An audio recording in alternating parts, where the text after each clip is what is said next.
27 foot দৈর্ঘ্য এবং 3 foot প্রস্থ একটি বস্তু বঙ্গোপসাগর থেকে ভেসে এসেছে স্থানীয় খালে। কৌতূহলী সবাই ভিড় করছে তা দেখতে। কেউ বলছে বোমা, কেউ বা আতঙ্কিত হচ্ছে কিভাবে এলো এই বোমা, এর উৎস কি। মানুষ অনেকে সবাই ভয়ে আতঙ্ক, তারপরে অনেকে বলতেছে পারমাণবিক বোম, অনেকে বলতেছে যে রকেট, বিভিন্ন মানুষ বিভিন্ন বলতেছে।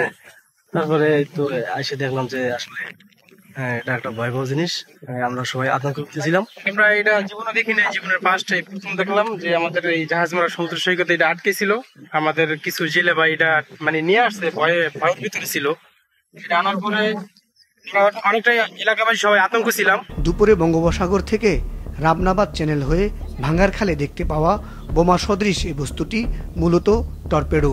স্থানীয়দের মাধ্যমে খবর পেয়ে ঘটনাস্থলে পুলিশ ও কোস্টগার্ডের সদস্যরা পৌঁছে এটি প্রাথমিকভাবে টর্পেডো বলে জানিয়েছেন। কোস্টগার্ডের সদস্যরা আসছে, তারা এটা শনাক্ত করছে টর্পেডোই। তবে কোন দেশের বা কি এটা বোঝা যাচ্ছে না, যেহেতু লেখা টাকা সব মুছে গেছে। হ্যাঁ, আর ওনারা ধারণা করতেছে যে এটা হয়তো মিস ফায়ার হয়েছে। এই এখন তো কোস্টগার্ড আসছে, তারাই দেখবে, যেহেতু এটা নৌবাহিনীর কাজে, নৌবাহিনীতে ব্যবহৃত হয়। বঙ্গোপসাগর থেকে পটুয়াখালীর রাঙ্গাবালী উপজেলার মৌরুবি ইউনিয়নের মিরকান্দা গ্রামের ভাঙ্গার খালে এই টর্পেডোটি ভেসে আসে। অনেকের কাছে এটি অচেনা বস্তু হয়, তাদের মাঝে কৌতূহলের সৃষ্টি হয়েছে। টর্পেডো হচ্ছে এক ধরনের স্বচালিত অস্ত্র। এটি জলের নিচে বা উপরে বিস্ফোরক ওয়ারহেড বহন করে এবং লক্ষ্যবস্তুর কাছাকাছি আসার পর বিস্ফোরিত হতে পারে।